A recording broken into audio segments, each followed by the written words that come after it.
unbelievers, so that they cannot see the light of the gospel of the glory of Christ, who is the image of God.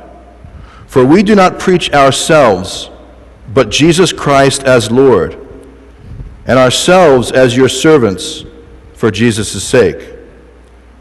For God, who said, "Let light shine out of darkness," made his light shine in our hearts to give us the light of the knowledge of the glory of God in the face of Christ. This is the word of the Lord. Thanks be to God.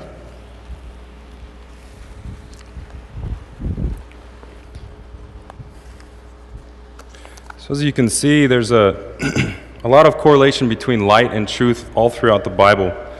And Paul speaks on that specifically here in the Corinthian passage. Specifically, though, I want to look at, do we have the slides? Oh, all right. Specifically, I want to look at Genesis chapter 1, verse 3 and 4.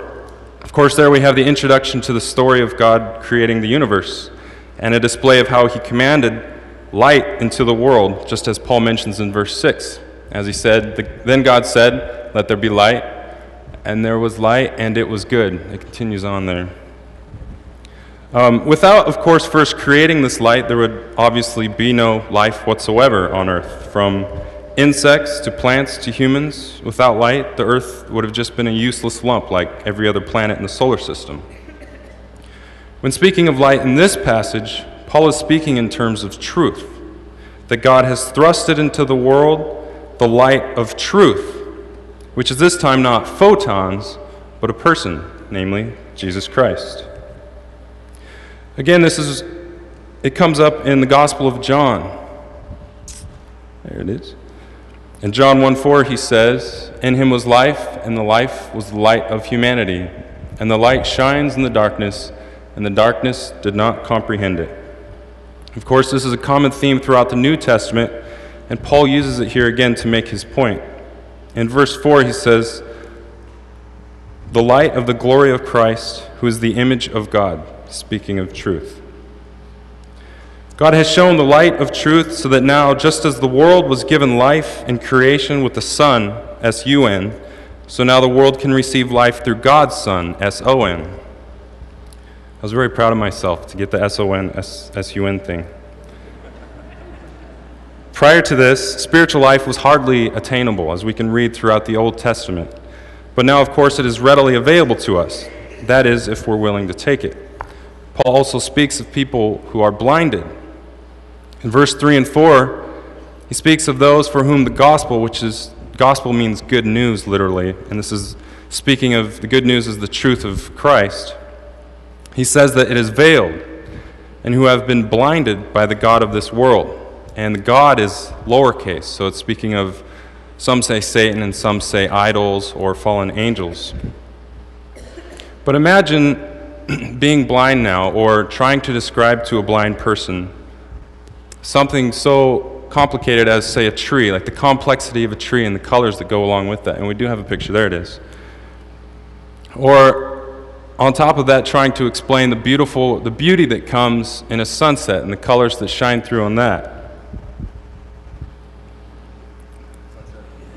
Just imagine in your eyes a sunset. You've seen one before, I know you have. But I think if you had never seen a sunset, how would you understand it? How would you describe to a person who had never seen the beauty of the sunset and the way that it inspires you? And this one I really wanted the picture for. Next slide. 2 slides now, beyond. There we go, that one. Nope, back. You got a picture of it. It's an optical illusion. Now, how hard would it be to describe an optical illusion to someone who's never seen before? And this one reminded me of the Trinity because it has 3, but they're one, but they are different. But even being able to see it, it's hard to describe it. Paul uses this metaphor of blindness to show that that this is the way in which people are spiritually blinded also.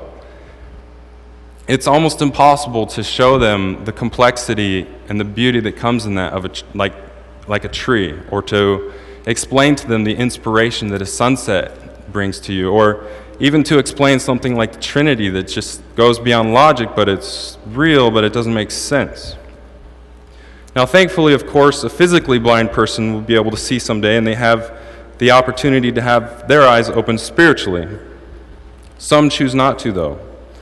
The truth of God is veiled to these people, and they are simply incapable of understanding it in its true nature. And it's not until the Spirit of God gives sight, just like Jesus gave blind persons sight as he walked the earth, that these people can see the beauty and life that God offers in his truth. And if you think of the term enlightened, we use that term to help understand when someone has come into new knowledge or new understanding of something. We say they've been enlightened. So even today we use terminology of light to help us to understand. Like we say, oh, I saw the light, and now I understand. So even today we still use this terminology to help understand it. And there are those also that Paul describes that do have the light. And he explains a little bit, he's defending his ministry here. And so is he explaining how the light of truth has changed his life, and he's trying to explain to them, this is how I am, this is what it has done for me. And he so badly wants the Corinthians to understand this. So in creation, God changed the world by bringing light. In Christ, God brings light, truth, to change us, and then change the world. Having the life of Christ in you is about believing, but it is about that light of truth creating in you a life where there was previously death. You are no longer blinded by the world, but the truth of God reigns in you, and you have become a creature that can now function as one of God's rather than one of the world's. Truth here also is not just a lack of being false. Sometimes in our culture we think if we have the right information, then we've got the truth. But in biblical truth, in the way that God brings truth to us, it is more than that. It's the source of all that is right, coming from and created by the Creator himself. So it's more than merely a state of mind. It is something tangible and productive. And truth so strong and pure that its very existence creates life, just like the sun